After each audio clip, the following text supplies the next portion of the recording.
Le voy a pedir a Daza que nos bendiga o que nos honre con la oración inicial para poder dar inicio oficial a esto. Ya.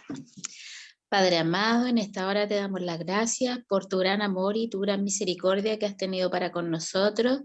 Gracias, Padre, por la bendición de juntarnos nuevamente, reunirnos para poder aprender de tu palabra. Gracias, Señor, porque nos edificas cada día, porque nos nutres con tu palabra, con tus enseñanzas. Gracias porque nos has tenido metido en estos Colosenses que para mí, Señor, ha sido... me ha dejado bien chiquitita en cuanto a lo que yo conozco y espero, Señor, aprender más. Creo que siempre nos quedamos chicos al conocerte a ti. Bendito Señor, te pedimos que tú tomes el control de nuestras mentes, el control de nuestro profesor de hoy día y que todo sea de bendición para nuestras vidas y que podamos en algún momento bendecir a otros. Te lo pedimos todo en el nombre de Jesús. Amén. Amén.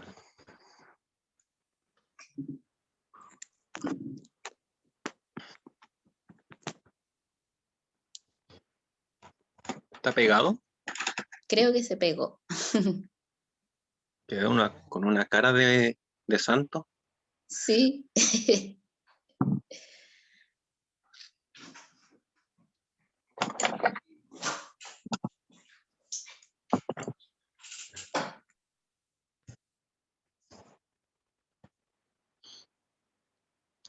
¿Sigue pegado? Sí. Ahí se ve. Ahí está.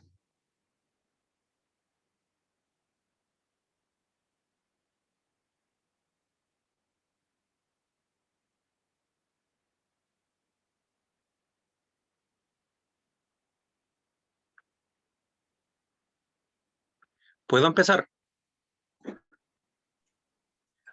Sí, amén. Ok, los saludo a todos en el amor del Señor, a los santos y fieles hermanos de la Iglesia de la Viña. Vengo muy Pablo para mis cosas hoy día. Antes de empezar, quería decirles que para mí Colosenses es una carta profunda. No sé cómo explicarlo, entre sencilla pero profunda a la vez. Yo le decía a Alex que para hacer un estudio inductivo de Colosenses se necesitan muchas clases. Bueno, pero yo creo que para todos los libros de la Biblia es igual. A pesar de que un libro cortito es bastante profundo. Nos vamos a ir al IBR, que el libro de Colosenses es un género literario de carta. El autor Pablo y Timoteo, destinatario a los fieles y los santos de Colosas. Se dice que la carta fue escrita desde prisión cuando Pablo estaba prisionero en Roma, alrededor del año 62 después de Cristo.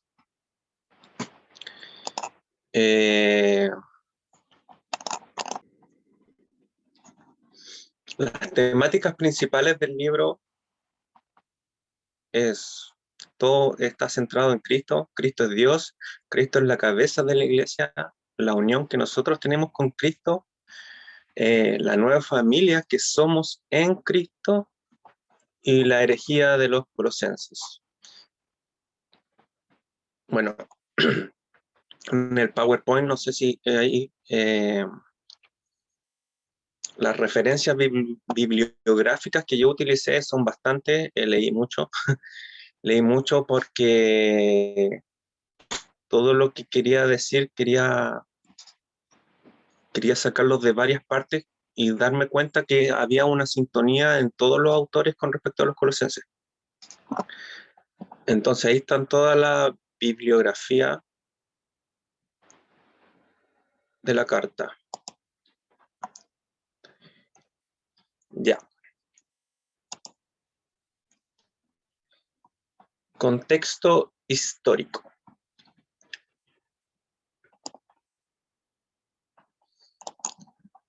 Bueno, la exactitud de cuándo fue fundada Colosas no está muy establecida. Yo encontré datos que alrededor de los 500 a.C. fue fundada por los frigios. Los frigios es como decir la gente nativa de la región. Si ven en el mapa ahí está el mapa, dice la Odisea, Heriápolis y Colosas. Esa región de Asia Menor, en la parte donde están esas ciudades, se conocía como la región de Frigia. Antecedentes de la ciudad en sí. Bueno, por el año 480 a.C., el rey Asuero, por si no lo conocen, el rey Asuero es el mismo rey del libro de Esther, iba de camino con su ejército hacia el Esponto. El Esponto queda como por donde está Éfeso. Ahí hay un estrecho y ahí queda el Esponto. Recordemos que el rey Asuero era del imperio medo-persa que quedaba por donde está Babilonia.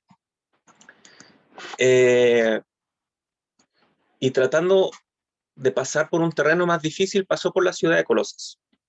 Y el historiador griego, Heródoto, fue el que documentó esta travesía y escribió sobre Colosas que era una gran ciudad de Frigia.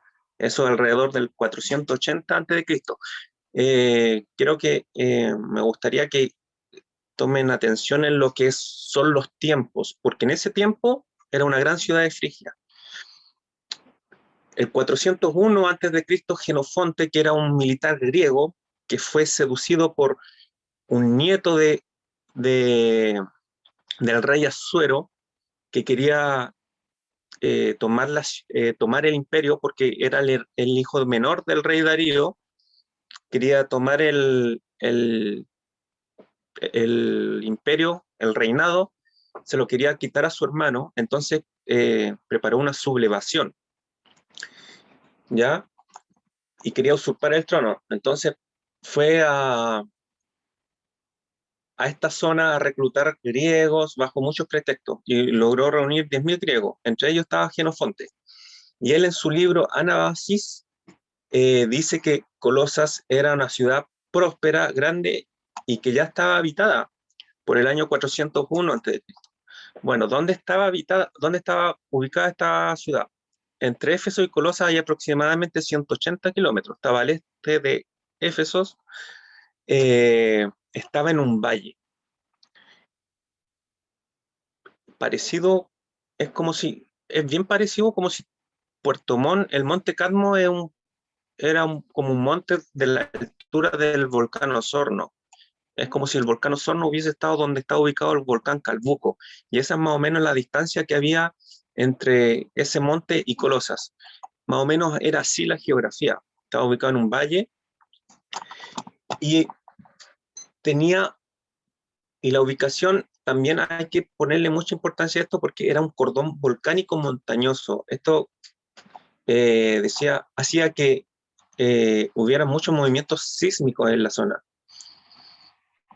que también son muy importantes para lo que acontece con la ciudad. La prosperidad de Colosas se debía a factores geográficos importantes. Estaba rodeada de montañas, por lo tanto tenía abundancia de agua fresca y pura. Puedes pasar a la otra diapositiva. Tenía abundancia de agua fresca y pura. La tierra volcánica en la que estaba era una tierra fértil y los pastizales que crecían en la pradera del valle eran ideales para el pastoreo del ganado ovino. La producción de lana era abundante y también se volvió exclusiva debido a que la gente de Colosa empezó a colorear la lana con sedimentos volcánicos. Y tenía una ubicación estratégica, como pueden ver en el mapa. Colosa estaba dentro de rutas comerciales importantes. Entonces se convertía mucho como en una de estas ciudades de turismo de paso, que la gente pasaba por ahí para ir a la Odisea, para ir a Éfeso, para ir a Roma. Era una ciudad de paso importante que le dejaba buenos créditos económicos. Por eso tenía mucha prosperidad esa ciudad.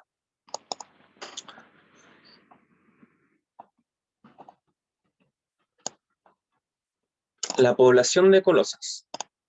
Bueno, como les dije anteriormente, estaban los nativos del lugar, que eran los frigios.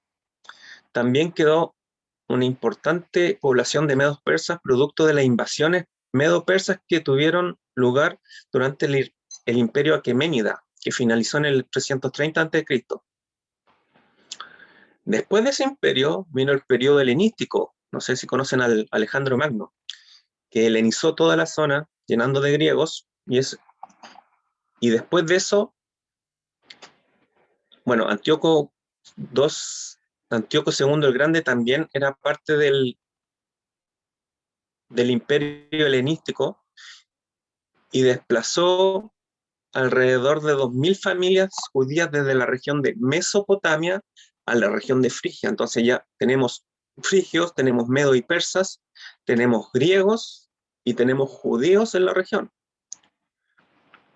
Después, el año 133 a.C., el Imperio Romano tomó el control de la zona. Y por último, por los años 7 y 8 después de Cristo, la ciudad de Colosas principalmente fue bastante invadida por sarracenos que eran árabes.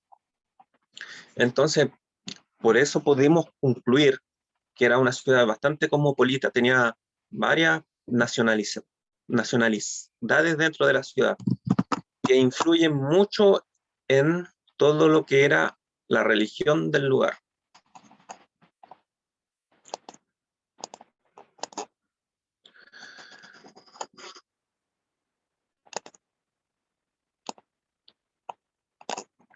El declive de Colosas. La ciudad, de ser una ciudad próspera, como lo nombraron los historiadores por el año 400, con el curso de los años entró en un declive en su importancia por algunos factores también políticos y geográficos. Se fundaron ciudades vecinas. La Odisea, que queda a 16 kilómetros de Colosas, y Heriápolis, que queda a 21 kilómetros de Colosas. La Odisea fue fundada durante el imperio de del rey Antíoco II, y nombrada en honor a su esposa. La Odisea fue una ciudad próspera, también porque también estaba ubicada, al igual que Colosas, en rutas importantes. Era famosa por sus textiles de lana y algodón. Era un centro clave en el comercio y en el mundo bancario. Vendía prendas de vestir de alta calidad hechas de excelente lana. También contaba con un acueducto que les proveía agua tibia. Esta ciudad, en las manos del Imperio Romano, se convirtió en la capital político-militar de la región. Entonces las rutas se modificaron, trajo desarrollo industrial y comercial a la región en desmedro de Colosas. Al ser una capital, ya todo el centro comercial estaba ahí, el centro bancario, el centro político. Entonces Colosas ya empezó a perder la importancia que tenía. Ya a esos años, al año 130 a.C., ya estaba bastante disminuido. También se fundó Heriápolis por el alrededor del 180 a.C. por otro rey, el rey de Pérgamo. Y Heriápolis era muy conocida por sus manantiales y sus vapores. Eran termas.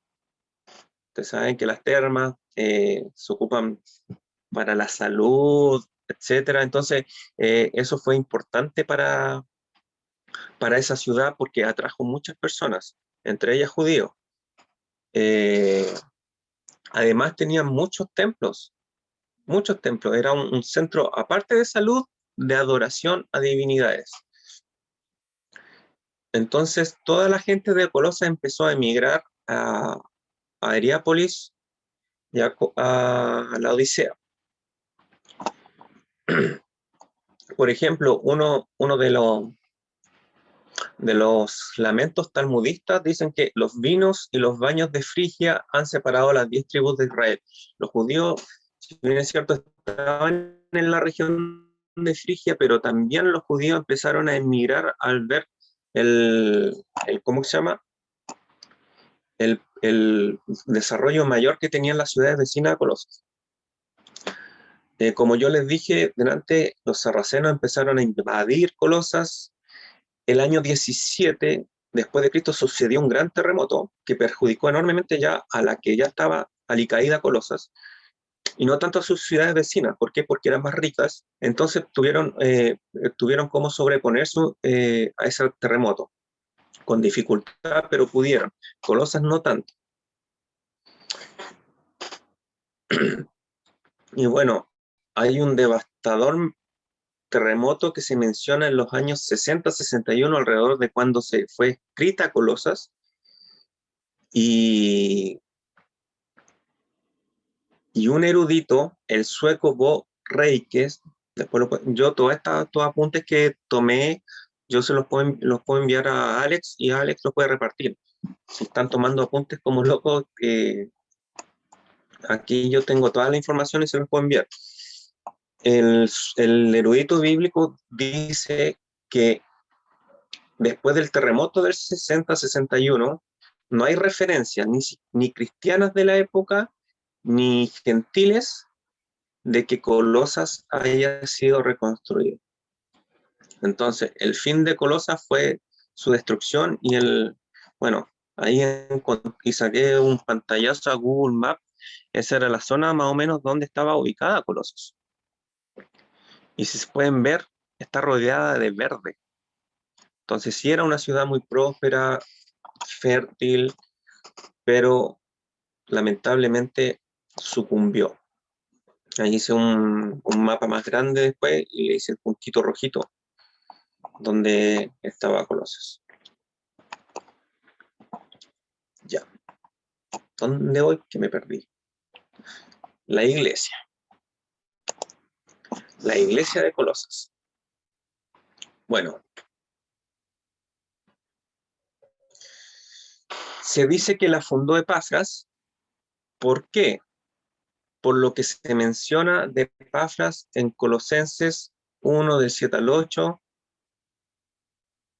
y cómo llegó Epafras a fundar la iglesia. En Hechos 19:10 dice que Pablo estaba en un ministerio en Éfeso, 170, 180 kilómetros al este, de manera que en ese lugar muchos griegos que habitaban en Asia oyeron la palabra del Señor Jesús. Entonces, se cree que Epafras se encontraba en Éfeso cuando Pablo estaba predicando el Evangelio. Y después, que él se convirtió ahí y hizo una labor evangelística en Colosas, en la Odisea y en Heriápolis, por lo que dice Colosenses 4, del 12 al 13. Es lo que creen los eruditos bíblicos. Como ya les mencioné delante, la iglesia de Colosas estaba en su mayoría compuesta por el mundo gentil, griegos, quizás habían ahí frigios, quizás algún medo-persa, no sé, pero era mayoría mundo gentil.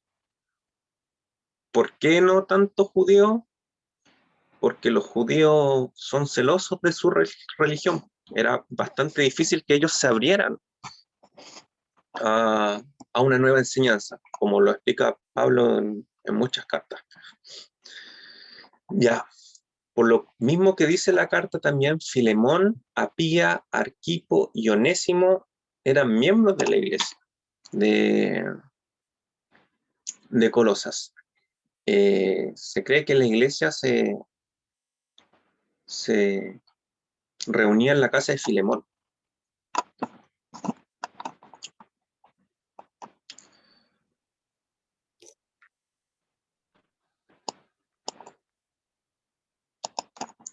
Ya, el peligro de la iglesia de Colosas.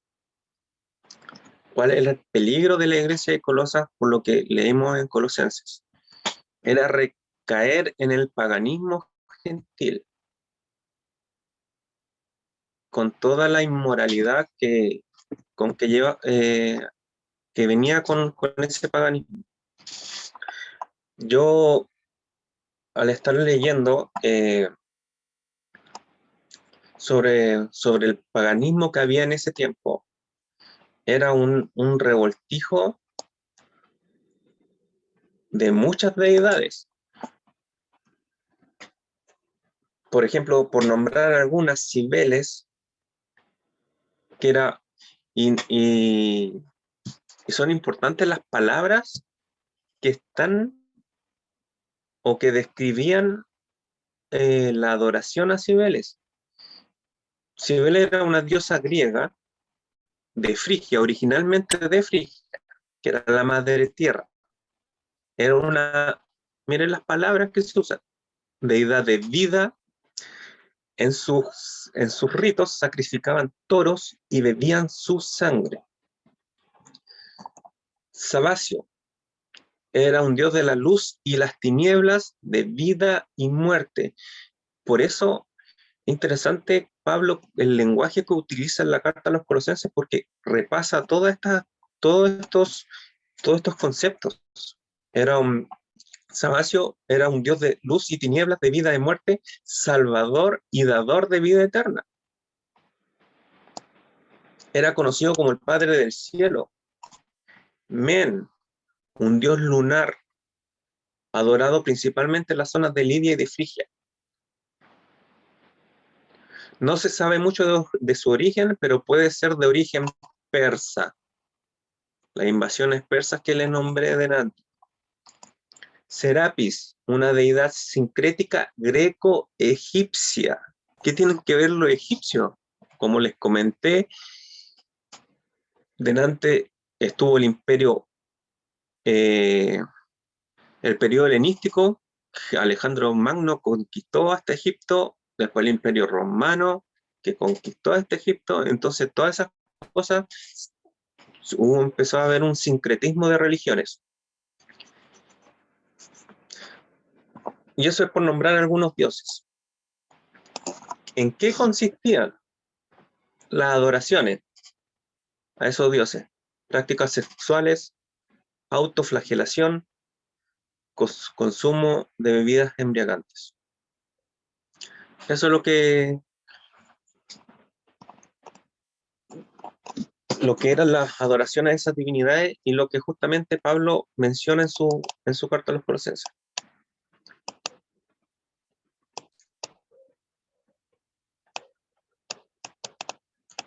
Artemisa era otra diosa y esa incluía sacrificios humanos.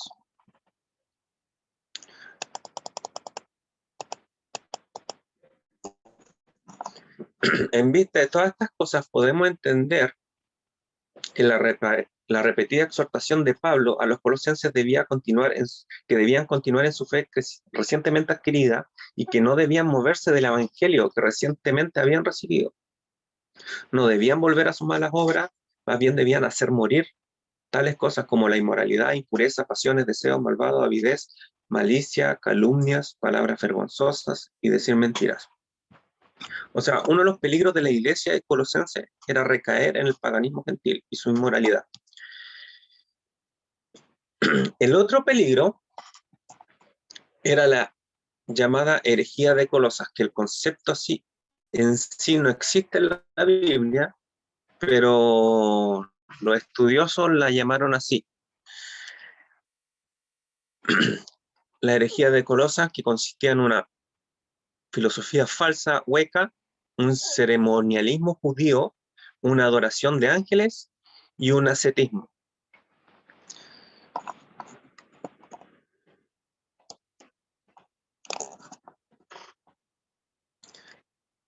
La filosofía falsa, los griegos le encantaba saber, filosofar sobre las cosas, el origen y todo eso. Y se llegó a un punto de que uno podía conocer todas esas cosas relacionándose con lo espiritual. Y eso se podía adquirir en ritos ocultos que contenían cosas judías y de los esenios. Por ejemplo, voy a hablar de los esenios. Los esenios, según el filósofo Flavio Josefo, que en un tiempo él perteneció a esta secta, llama a sus miembros amos de su temperamento, campeones de fidelidad y ministros de paz. Sin embargo, en su descripción de ellos, también nos muestra que los mismos errores que marcaban la herejía de los colosenses también se hallaban en ellos. Estaban infectados fuertemente con el gnosticismo incipiente, porque la creencia de ellos era que el cuerpo era corruptible, malo, y su materia era mala, pero el alma era buena, inmortal e imperecedera. Consideraban el alma como prisionera del cuerpo. También ellos, después de Dios, reverenciaban a Moisés, y cualquiera que blasfemaba contra Moisés era castigado con la muerte. También eran más estrictos que los judíos en guardar el día sábado. Y también se alimentaban en cuanto a las porciones de comida y de bebida. Estaban divididos en dos grupos, en célibes y en casados. Por eso Pablo igual hace una mención en el capítulo 4, 3 o 4, sobre el matrimonio. ¿Por qué? Porque un grupo de los esenios despreciaban el matrimonio. Ellos no lo condenaban en principio, pero deseaban protegerse a sí mismos del desenfreno de la mujer. Es así como se referían a la mujer los esenios. El segundo grupo, los casados, probaban a sus esposas por 3 años.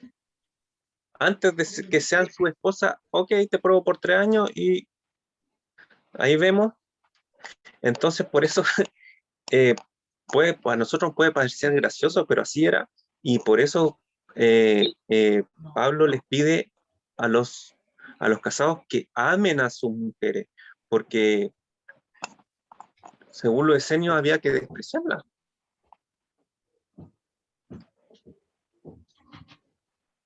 Y la tendencia de llamar a los ángeles para obtener ayuda y protección frente a los espíritus malignos también se cree que están relacionados con los esenios, porque ellos tenían la costumbre de nombrarlos, de nombrarlos los esenios, y el culto de la herejía de Colosas, se creía que a medida que tú ibas escalando en espiritualidad,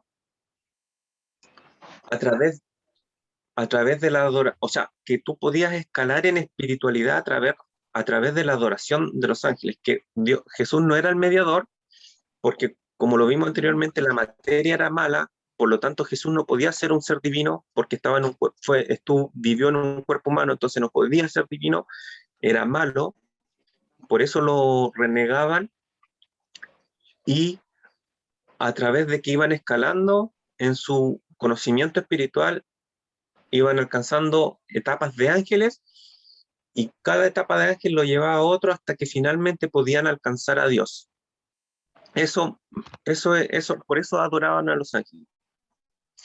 De hecho, se pilló en Colosas una inscripción que decía: Miguel, Gabriel, Uriel, Rafael, protejan a quien lleva esto. O sea, sí adoraban ángeles.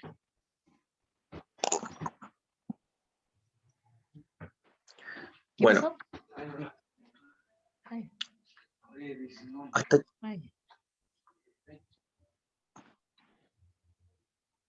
hasta aquí todo bien. No tengo a nadie.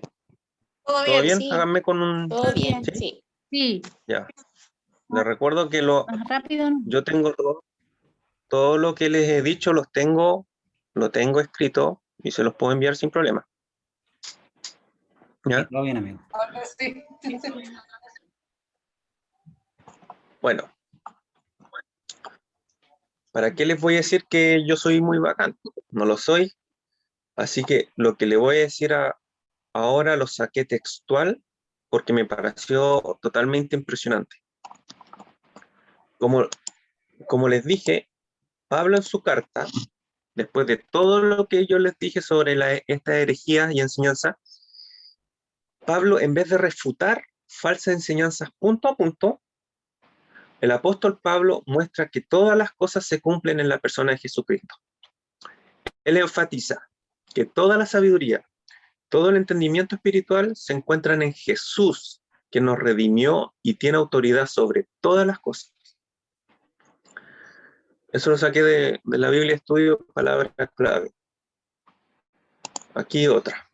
La contundencia en la presentación de la deidad y la obra de Jesucristo es inobjetable.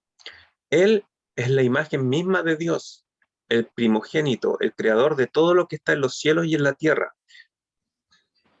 Todo es por Él y para Él. Él es preexistente y hacedor de todo. Es la cabeza de la iglesia y de todos los principados y dominios. Es el principio y en Él habita la plenitud de la deidad. Ha resucitado. Él es perdonador. Llevó nuestros pecados clavándolos en la cruz y obtuvo la total victoria sobre la muerte y todos sus adversarios. Esa fue de la Biblia Pechita. Y otra de la Biblia Estudio Teológico, saqué algo interesante. Algunos eruditos pensaban que había un miembro de la iglesia. Yo discrepo un poco que haya sido miembro, pero había un miembro de la iglesia que se comportaba como un chamán, había traído seguidores y se presentaba como un tipo de guía espiritual cristiano.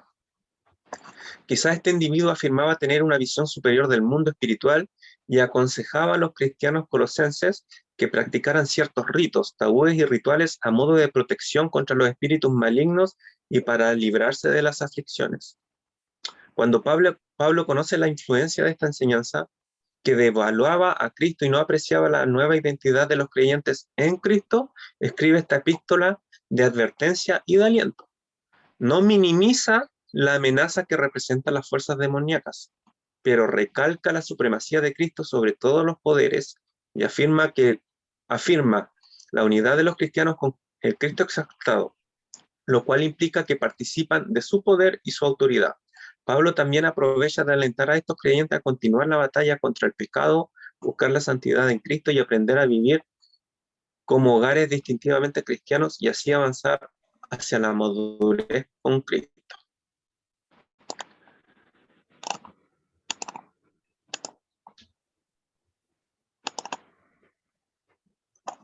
Ya, eso es más o menos el contexto, lo que pude yo sacar del contexto más o menos histórico, igual metiéndome un poquito en lo que es la carta en sí. La estructura de la carta no fue un copiar y pegar, lo saqué de varios lugares porque yo divido la carta como en 3 pasos, ¿no? Pero la estructura de la carta están los saludos y agradecimientos, la obra de Dios en Cristo, el ministerio de Pablo, la enseñanza peligrosa en Colosas, la vida cristiana, saludos e instrucciones personales y el cierre de la epístola.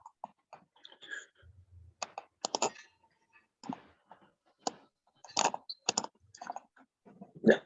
Y los temas de la carta que resaltan es que Cristo es Dios, Cristo es la cabeza de la iglesia, la unión que tenemos en Cristo, nuestra nueva familia y la herejía. Y ahora yo quería hablarle de algo más, de algo que me tocó a mí y que se lo quería compartir con ustedes. Me encanta esto del estudio bíblico, me encanta estudiar la palabra y el estudio bíblico lo encuentro estupendo, fenomenal.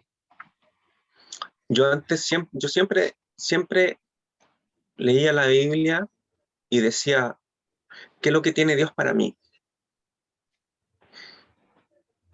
Pero con el estudio bíblico inductivo es como, ¿qué dice la Biblia de Dios? ¿Qué dice la Biblia de Cristo?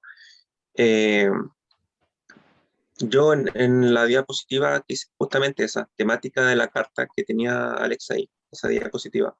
Disculpa, Alex, no te... Vuelve a la anterior. Y en la temática, yo hice aquí 2 columnas, coloqué 2 columnas, y mi pregunta fue, ¿qué dice esta carta de Dios? ¿Y qué dice esta carta de Jesús. Y empecé, hice como una tablita, no lo anoté todo, solamente esto lo hice a modo de ejemplo para compartírselo, para decirles que puede ser una buena idea, quizás algunos de ustedes lo hacen o todos lo hacen, no sé, pero esto me pareció bastante interesante. Hice una tablita y puse, ¿qué dice de Dios la carta? Dice que es soberano, que es gracia, que es paz, que es un Dios accesible, cercano, que tiene poder, que transforma, que liberta, que perdona y que es bueno, soberano, ya lo había dicho. Dice de Jesús la carta, que Jesús es gracia y es paz, que es redentor, que es la imagen de Dios, que todo lo que existe fue por Él, por medio de Él y para Él, que es el reconciliador, que es esperanza de gloria y que es la plenitud de Dios. Entonces son conceptos súper fuertes, pero eso es Dios, yo quedé impresionado en vez de, aunque son conceptos básicos, pero es como, ¿qué dice la Biblia de Dios? ¿Qué dice la Biblia de Cristo? Y tiene mucha relación con lo que vamos a ir viendo. Y ojo, porque En la siguiente diapositiva. esta es la respuesta a la pregunta 1 de aplicación. Gracias. Yo, como no podía irme por todos los versículos, porque no iba a terminar, tomé los versículos que me tocaron a mí en particular y quería compartírselo. El apóstol Pablo dice que siempre orando por vosotros, damos gracias a Dios Padre nuestro Señor Jesucristo, habiendo oído de vuestra fe en Cristo Jesús y del amor que tenéis todos los santos a causa de la esperanza o que está guardada en los cielos.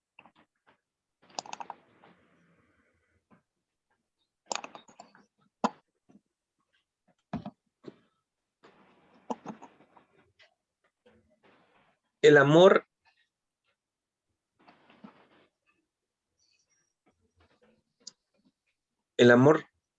que se menciona aquí es ágape.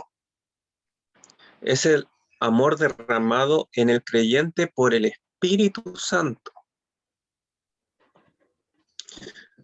El amor de los colosenses iba dirigido a todos los santos, es decir, a todos los miembros de la congregación, y que así debe ser en todas las comunidades cristianas. Habiendo oído de vuestra fe en Cristo Jesús y del amor que tenéis con todos los santos, a causa de la esperanza que os está guardada en los cielos. ¿Por qué tenían amor? Porque había una esperanza que estaba guardada en los cielos. ¿Y cuál era la esperanza que tenían guardada ellos? La vida eterna. Que justamente por el lado pagano también había una esperanza de vida eterna, pero totalmente desenfocada, que era a través de rituales, de experimentar espíritus, demonios, experimentar demonios. Entonces, aquí la vida eterna era la esperanza que querían los colosenses, y Juan responde cuál es la vida eterna. Que te conozcan a ti, el único Dios verdadero, y a Jesucristo a quien tú has enviado. Esa es la vida eterna. Aquí puse Paula para no olvidarme, porque cuando tuvimos la clase anterior a esta, Paula dijo algo que a mí me tocó mucho, que dijo, qué rico esto, que nunca lo había hecho así, de estar así estudiando de esta forma la Biblia,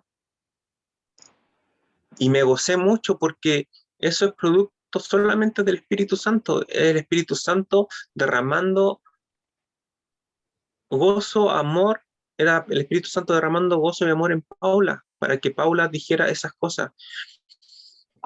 Y la carta a los colosenses tienen que ver con esto, que te conozcan a ti, el único Dios.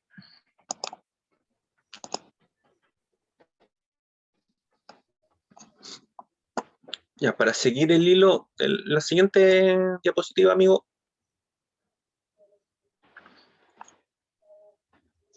Ya, puse el apóstol Pablo. Ay, que soy muy malo para los títulos. Cuando estaba leyendo, me vino este versículo: imítenme a mí como yo imito a Cristo. Y yo decía, ¿qué hacía Pablo? Aquí en Filipenses dice, tomen mi vida como modelo y aprendan de los que siguen nuestro ejemplo. Entonces empecé a ver en la carta el ejemplo que me da Pablo. Me da un ejemplo de oración y me da un ejemplo de intercesión, de cómo orar por los otros que no los conocía, porque él decía, yo no los conozco a ustedes, pero mi espíritu está con ellos, oro por ustedes. Decía, Pablo se manda esta tremenda oración que dice, pido que sean llenos del conocimiento de la voluntad de Dios en toda sabiduría y inteligencia espiritual. Esa era la oración de Pablo por los colosenses. Y es una oración que se repite en la Biblia. A los Gálatas les dice, quiero que Cristo sea formado en ustedes. En otro versículo dice, hasta que todos lleguemos a la unidad de la fe y del conocimiento pleno, ojo con ese término, conocimiento pleno del Hijo de Dios, a la condición de un hombre maduro, a la medida y a la estatura de la plenitud de Dios. Si usted no sabe, y todo esto a mí me impactó porque yo conversaba con Pili el otro día, que somos familia, y esta carta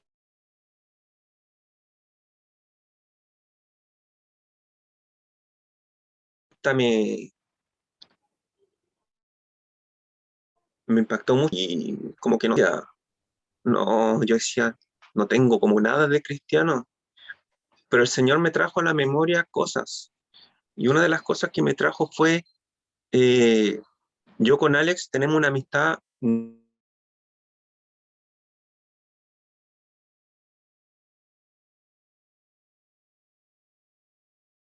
no hablo todos los días con Alex, no me junto, me he juntado muy pocas veces, he orado por Alex, y he orado, yo me he juntado con las veces que me he juntado con la Pili. Entonces, no me estoy poniendo como ejemplo perfecto, porque he podido orar más, podemos orar más, pero lo que les quiero transmitir a ustedes, a muchos de ustedes los que están conectados, mire, voy a hacer el ejercicio. Conozco a una persona de las que están conectados aquí. Conozco a Alex. A Daza Mondaca no la conozco. No sé quién es ella. A Adriana sí la ubico. Conozco poco, pero sí la ubico a ella. A Nico y René sí las conozco. A Gladys sí la conozco. A Andrea San Martín no la conozco. A Jenny Flores no la conozco. A Daniela Guayquín sí la conozco. A Víctor y Rosina no la conozco. A la Pili no la conozco. Bueno, sí la conozco. Verito sí la conozco. A esta Lai, aprovecho de mandarle un saludo. Ella es mi novia de Brasil. Que quiso estar aquí. Está Vicky, que no la conozco. A Fer sí la conozco. Hay una Madani que está sin foto y no la conozco. Marisol Mayorga sí la conozco. Glenda, creo que sí. Creo que no sé. Por el apellido creo que debo conocerla. Elisa Zúñiga y Claudia. Entonces, conozco a muy poco, pero aunque conozca poco y nada, el Señor me dijo, o el Señor algo de adentro que fue, quizás no conoce a todos de la iglesia La Viña,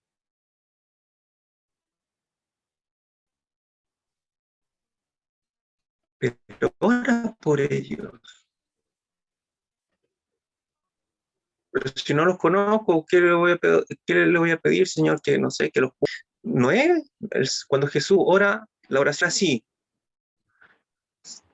venga a mí tu reino, dame el pan de cada día, perdona mis ofensas y no, no me dejes caer en tentación, líbrame del mal. No dice así la oración de modelo de Jesús, dice, no nos dejes, plural, líbranos del mal. Entonces, entonces, ¿qué oro? Bueno, no los conozco, pero sí, libra del mal a la iglesia, a la viña, a la congregación, a los santos de la iglesia, a la viña. Libra del mal a los pastores que están viviendo una situación tremenda con esto de la constituyente, porque es un terreno que la iglesia, la política es un terreno oscuro, son puras tinieblas. Y yo no sé cómo, la otra vez que hablé, le mandé un versículo al pastor, el pastor me decía que estaba cansado, pero todo lo hacía por la gloria de Dios. Libra del mal al pastor, líbranos del mal. Eso es como podemos orar. Pablo oraba, dale sabiduría, dale conocimiento espiritual en ti, que sepan cuál es tu voluntad. Es la mejor oración que podemos tener los unos por los otros. No lo estoy haciendo regla, pero sí es la mejor oración porque a veces, y sobre todo en esta pandemia, no compartimos, está el WhatsApp, pero uno no está todo el día pegado en el teléfono, no nos vemos, no nos compartimos con cada uno, pero sí podemos orar los unos por los otros.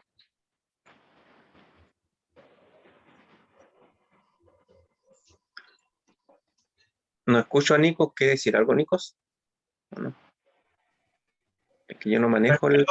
Quiero decir algo, disculpa, es que voy a aprovechar eso porque a mí lo que más me impactó en eso, yo lo voy a tirar un poco más arriba, lo voy a ir más arriba, porque tú te concentraste en la iglesia y está bien, en la iglesia que nosotros no conocemos, la Claudia, la Madani, la Glenda Mallorca, pero a mí lo que más me impactó es que Pablo ora por todos ellos, pero ellos son otra iglesia, ¿me entiendes? Y ora por la iglesia de la Osidia, y ora por la iglesia de Heptápolis. Entonces, yo de verdad, o sea, estoy en eso tantos años y nunca he escuchado en ninguna iglesia a decir en ninguna reunión, oye, ¿sabes qué? Hoy día vamos a orar por la iglesia, no sé, vamos a orar por la iglesia de la Viña en Santiago. Vamos a orar por la iglesia pentecostal del no sé qué. No, nunca, jamás, jamás. Y primera vez lo escuché ahora que lo vi en Colosenses que lo empezamos a estudiar y eso a mí me impactó, de verdad que me impactó. De hecho, lo iba a nombrar en realidad, iba a decir, Pablo estaba en Roma. Perdón. Sí, no, pero es impresionante, es impresionante. Y cómo nos estamos restringiendo, que Dios nos ha liberado, o sea... Pero estamos saliendo. Sí, sí, no, pero en general, no estoy hablando de ese grupo, estoy hablando que en general, nosotros estamos aprendiendo ahora. Y lo otro, perdón, que eso es lo último y me voy a apagar, me voy a mutear. Te van a mutear. Si me van a mutear, me da pena que somos tan pocos hombres. Ya, voy a mutear. De verdad. Ya. Bueno, doy gracias a Nico porque era una idea pero yo no bueno, en el PowerPoint no la iba a anotar, pero en mi apunte no la anoté y sí pasó por mi mente que Pablo estaba en Roma y él estaba orando por una iglesia en Colosa. ¿Cuántos kilómetros hay desde Roma a Colosa? Como 2.200 kilómetros en trayecto. Y él estaba orando por esa iglesia. Y yo decía, nosotros no, pero ¿cuántas iglesias están siendo perseguidas? ¿Cuántos cristianos están muriendo? Todos los días. Todos los días hay cristianos muriendo. Acá en Chile no. En Estados Unidos posiblemente tampoco. Pero en China, en Nigeria, en los países árabes están muriendo cristianos. y nosotros no oramos. Algunos sí. Yo, cuando entendí esto, empecé a orar por la iglesia perseguida. Y los animo a orar por la iglesia perseguida, porque es tremendo. Es tremendo lo que ellos viven cuando uno lee las cartas de apóstoles, en que en sufrimiento, en tribulaciones, somos perseguidos. Y yo digo, sí, pero esto no me está pasando a mí, pero sí está, el que no me pasa a mí no significa que no esté pasando. Sí está pasando, es real, pasa. Ya, le animo, ahí le dejé una diapositiva de Efesios 1 del 15 a 23. Es un ejemplo de cómo oraba Pablo. Bueno, la siguiente diapositiva es como en la oración que hacen Colosenses.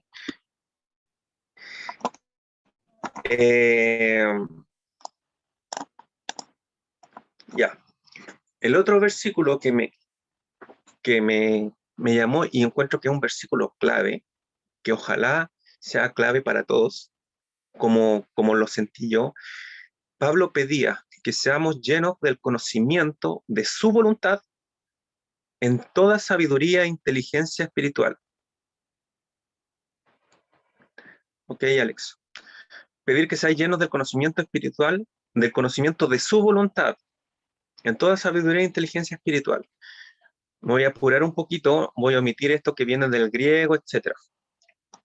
Cuando habla de conocimiento, y bueno, y otra cosa que iba a decir, conocimiento, la voluntad de Dios, sabiduría, inteligencia espiritual, todas esas palabras eran palabras familiares para ellos por todo lo que conllevaba el paganismo de esas épocas. Eran palabras totalmente familiares. Lo son para nosotros. Cuando la Biblia habla aquí, sean llenos del conocimiento de su voluntad, está hablando de un conocimiento pleno. Y nosotros somos aptos de ese conocimiento, porque el Señor nos ha librado de la potestad de las tinieblas, nos ha trasladado al reino de su Hijo amado, en quien tenemos redención de pecado, en redención de pecado por su sangre. El 12 dice, Colosenses 1:12 dice, nos hizo aptos para participar de la herencia de los santos en luz. Somos aptos para obtener este pleno conocimiento. Y este y la voluntad son los consejos y propósitos eternos de Dios. O sea, pedir que seamos llenos del pleno conocimiento de los propósitos eternos de Dios. Eternos de Dios en toda sabiduría. Aquí le puse una descripción de lo que es la sabiduría, pero finalmente cómo aplica es que todo lo que nosotros aprendemos y conocemos al Señor tenemos que llevarlo a la práctica. Yo puedo ser muy inteligente y saber muchas cosas y razonar muy bien y muy rápido y tener habilidades para razonar, etcétera, etcétera, pero si yo no lo llevo a la práctica, soy un necio, no soy un sabio.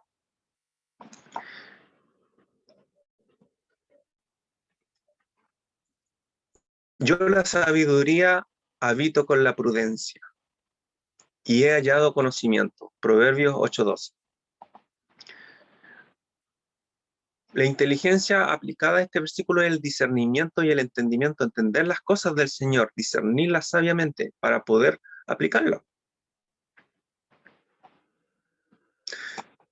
Y cuando dice sabiduría e inteligencia espiritual se refiere a cosas espirituales transmitidas o impartidas por el Espíritu Santo, por nadie más. ¿Qué hace todo esto? Pedir que seamos llenos del conocimiento espiritual, en toda sabiduría e inteligencia, provoca que demos fruto, provoca que crezcamos en el conocimiento del Señor, provoca que seamos fortalecidos según su gloriosa fuerza y nos provoca que obtenemos perseverancia y paciencia. Yo, si soy perseverante y soy paciente, si soy fortalecido, si doy fruto, no es al revés. Primero tengo que conocer al Señor, conocer su voluntad, en toda sabiduría e inteligencia espiritual, porque si yo hago eso, empiezo a dar fruto, empiezo a crecer en el conocimiento del Señor, fortalecido en todo poder, en toda perseverancia, en toda paciencia. Que puse apóstol Pablo de nuevo en la siguiente diapositiva y retomé un versículo: tomen mi vida como modelo y aprendan de mí, y aprendan los que siguen nuestro ejemplo. Los colosenses no tenían el Nuevo Testamento. El Evangelio de Juan fue escrito como el año 90 después de Cristo. Los otros evangelios fueron escritos muy posiblemente después que Pablo escribió esta carta. Ellos no tenían el Nuevo Testamento, nosotros sí. ¿Para qué les digo esto? Porque si queremos crecer en el conocimiento de su voluntad, en toda sabiduría e inteligencia espiritual, si es necesario que nosotros, como estamos haciéndolo, nos sumerjamos en la Escritura. Toda Escritura es inspirada por Dios, útil para enseñar, para reprender, para corregir, para instruir en la justicia, a fin de que el siervo de Dios esté enteramente capacitado para toda buena obra. ¿Por qué? Porque era la oración de Pablo: imítenme a mí, querido hijo, por quienes vuelvo a sufrir dolores de parto, hasta que Cristo sea formado en nosotros, hasta que todos lleguemos a la unidad de la fe y del conocimiento pleno, otra vez la palabra conocimiento pleno, del Hijo de Dios, a la condición de un hombre maduro, a la medida de la estatura de la plenitud de Cristo. El conocimiento lo obtenemos obtenemos conocimiento del Señor a través de la Escritura, y nosotros tenemos la Biblia. Yo tengo Biblias de estudio. Yo le animo, si ustedes tienen plata, comprar una Biblia de estudio no está de más. Yo tengo Biblias de estudio, es bueno, es súper bueno. Pero esa era la oración de Pablo. ¿Por qué? Porque Pablo oraba esto. Pablo oraba que sean llenos del conocimiento de su voluntad en toda sabiduría e inteligencia espiritual. ¿Para qué? Para que Cristo sea formado en nosotros. Para que todos lleguemos a la unidad de la fe y del conocimiento pleno del Hijo de Dios, a la condición de un hombre maduro, a la medida y la estatura de la plenitud de Cristo. Y con eso Pablo se estaba asegurando que no les iba a ser tan difícil los deberes sociales con la esposa, con los esclavos, como los nombra, con la familia, etcétera, etcétera. En 1 Corintios 1, del 18 al 31, se las dejo ahí, para que, como cita, para que ustedes la lean, pero este párrafo lo encontré como la conclusión de la oración de la oración de Pablo, que seamos llenos del conocimiento de su voluntad. Y bueno, eso es lo que tenía que decirle, que aunque no nos veamos, seamos familia, orando los unos por los otros, sobre todo en este tipo de oraciones, porque son oraciones que traspasan las barreras espirituales que hay.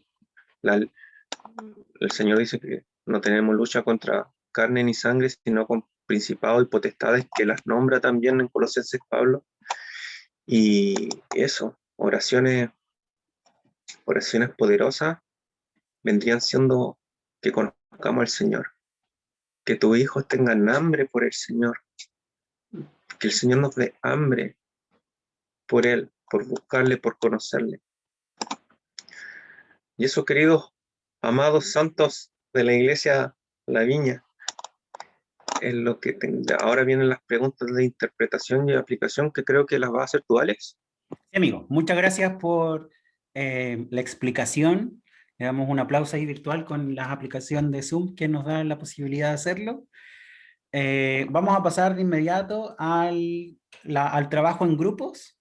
Recordemos que el día martes trabajamos solo 2 preguntas, una de interpretación y otra de aplicación. Y en definitiva lo que vamos a hacer el día jueves es profundizar en todas las preguntas de interpretación que van a aparecer en el IBR. Entonces yo les voy a enviar en el chat las dos preguntas que vamos a trabajar, están ahí en su pantalla también. Las preguntas son, ¿qué atributo o atributos de Dios se hacen evidentes en el libro? Esta pregunta ya la respondió Roberto en medio de su exposición. Y la segunda pregunta es, de acuerdo a Colosenses, ¿cuál es la voluntad de Dios para nuestras vidas? Ahí está el versículo base que está en Colosenses 1, del 9 al 10. Voy a dejar de compartir la pantalla. Voy a poner la grabación en pausa para que podamos trabajar en los grupos pequeños. Vamos a hacer el trabajo en 7 minutos. Les va a aparecer en su pantalla ahí la opción de unirse a un grupo que les voy a armar ahora. Como les digo, voy a dejar en pausa esto para que volvamos después. Súper. Estamos de regreso entonces y vamos a compartir brevemente nuestras preguntas o nuestras respuestas en realidad. Y le voy a pedir a alguien del equipo número 1, Fernanda, Marisol, Berito, Rosina y Víctor, que nos compartan lo que respondieron en la pregunta número 2. Nos vamos a saltar la 1 porque ahí Roberto ya nos dijo la respuesta.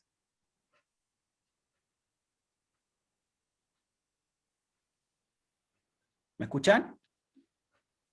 Creo que me quedé pegado.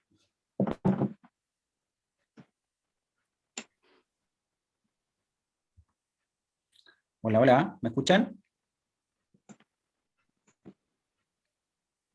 Oh, sí. Decía cuál es la voluntad de Dios.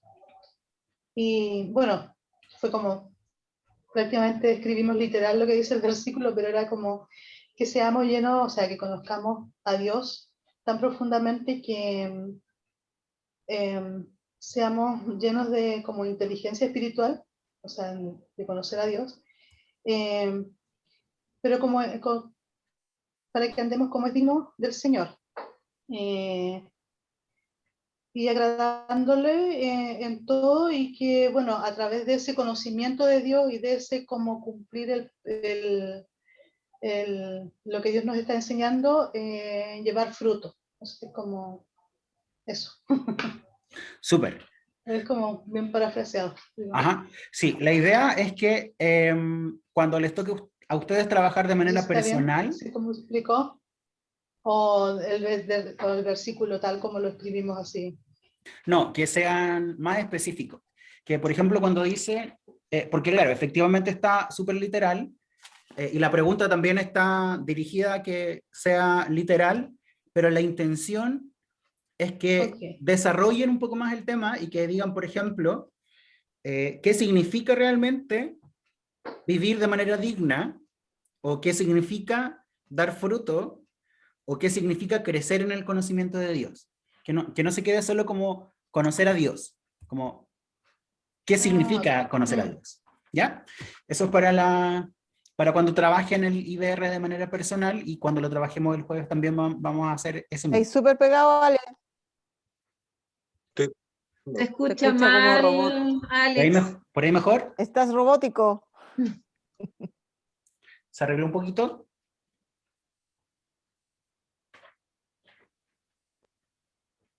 Ahí sí. Sí. Ya, les decía que cuando trabajemos en el IBR de manera personal, sean más explícitos en qué quiere decir, por ejemplo, conocer más a Dios. ¿Qué es eso? ¿A qué se refiere? ¿O qué significa ser dignos de Dios? ¿O comportarse dignamente de acuerdo a la Biblia? Obvio. Del grupo de Adasa, Elisa, Gladys y Liliana. Sí, La pregunta Alex, 2 también. ya. Bueno, nosotros también hicimos acá, respondimos, y de acuerdo a lo que tú dices, bueno, para nosotros el tener ser llenos del conocimiento, su voluntad, toda sabiduría e inteligencia espiritual, tiene que ver con una relación íntima con Dios, con un conocimiento pleno a través del Espíritu Santo en nosotros a través del estudio de la palabra, de una mayor intimidad, también de ir muriendo a nosotros mismos, ¿ya? Para que Cristo sea manifestado.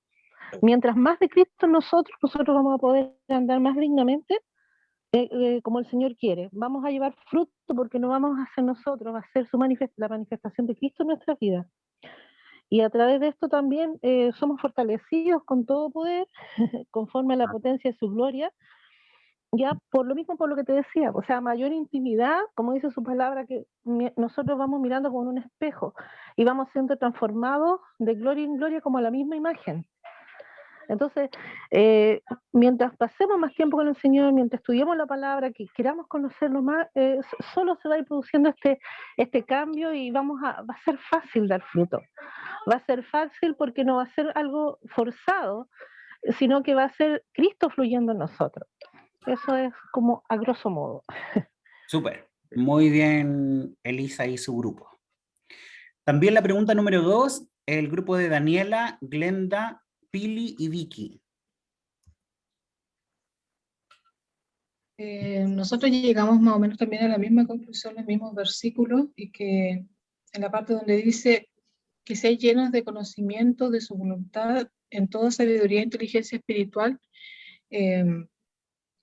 Conocer la voluntad de Dios tiene que ver con el propósito que tenemos cada uno de nosotros, porque somos llamados a hacer diferentes tipos de trabajos dentro de la iglesia. Como dice la Biblia, no todos somos manos, no todos somos cabeza. Entonces, el conocer el propósito tiene que ver con cumplir a lo que hemos sido llamados. Y en toda inteligencia espiritual, claro, porque tiene que Dios de alguna forma traer revelación, y no puede traer revelación si no hay un tiempo de tener intimidad con Dios o de pasar tiempo con Dios. Llevando fruto en toda buena obra y creciendo en el conocimiento de Dios. Llevando fruto, es importante que en la iglesia nosotros nos repliquemos. Nos repliquemos en lo que sabemos, en lo que... y también tiene que ver con el propósito, con replicar lo que Dios nos ha mandado a hacer de alguna forma. Y nuestros conocimientos, las cosas que hemos sido llamados a hacer dentro de la iglesia, la gente que está a nuestro alrededor, que va llegando, que necesita de nosotros, que poder estar en el fondo, poder cumplir con los trabajos que hay en la iglesia, con la necesidad, suplir, cumplir y estar. Eso yo creo que tiene que ver con el llevar fruto, sin que sea una obligación, por supuesto. Claro. Siempre por amor. Eso, más o menos llegamos a los mismos versículos. Súper, muchas gracias, Glenda. Muy buen trabajo también para su equipo. Y finalmente, vamos a cambiar la pregunta así. La número 1, el grupo de Adriana, Andrea, Nikos, la Paula y Jenny.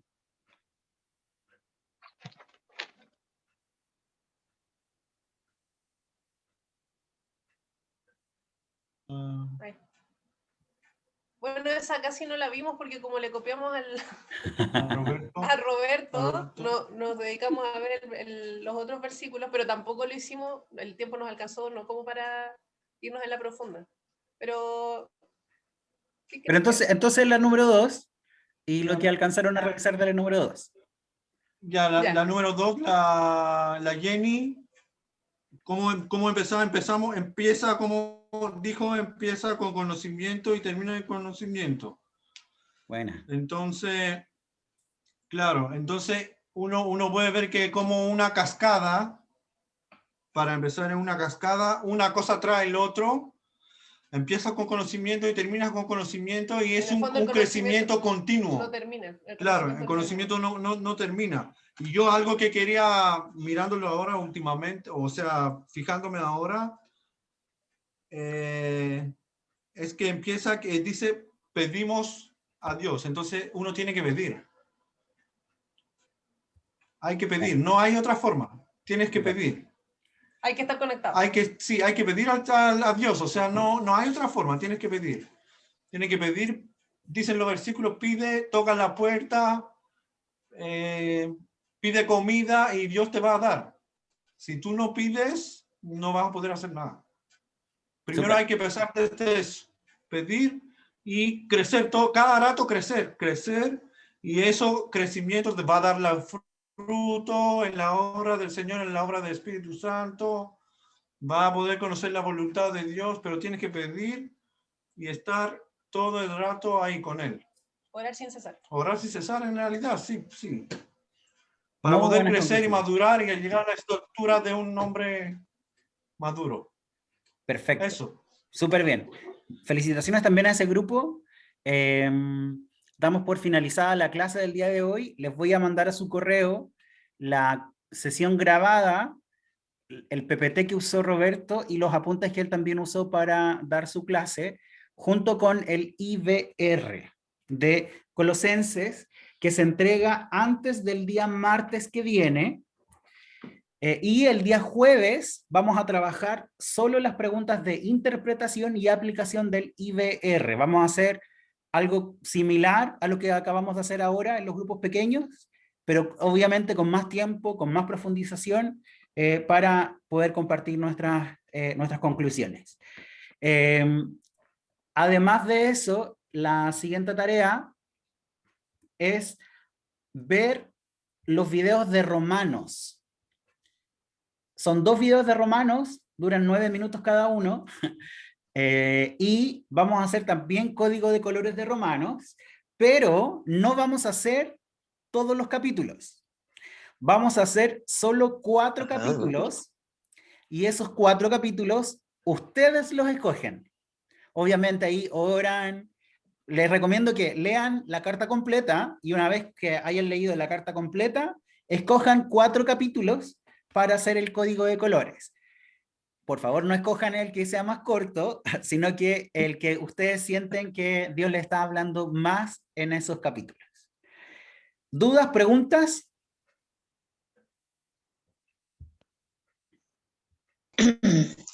Los 4 capítulos que vamos a elegir, los vamos a elegir igual en conjunto.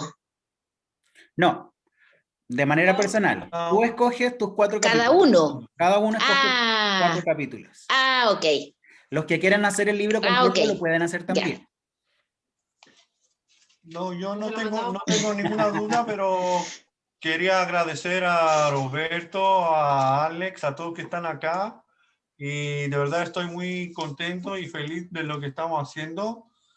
Y no sé si mi Espíritu Santo está derramando, pero no quiero que escriba mi nombre en la próxima presentación, Roberto, pero de verdad yo me siento muy contento y agradezco muchísimo, de verdad, y honro a ustedes igual, a Roberto y a Alex igual, específicamente. Muchas gracias, amigo. Muchas gracias. Ya. Le vamos a pedir a Marisol que nos bendiga con la oración final para que ya nos vayamos despidiendo.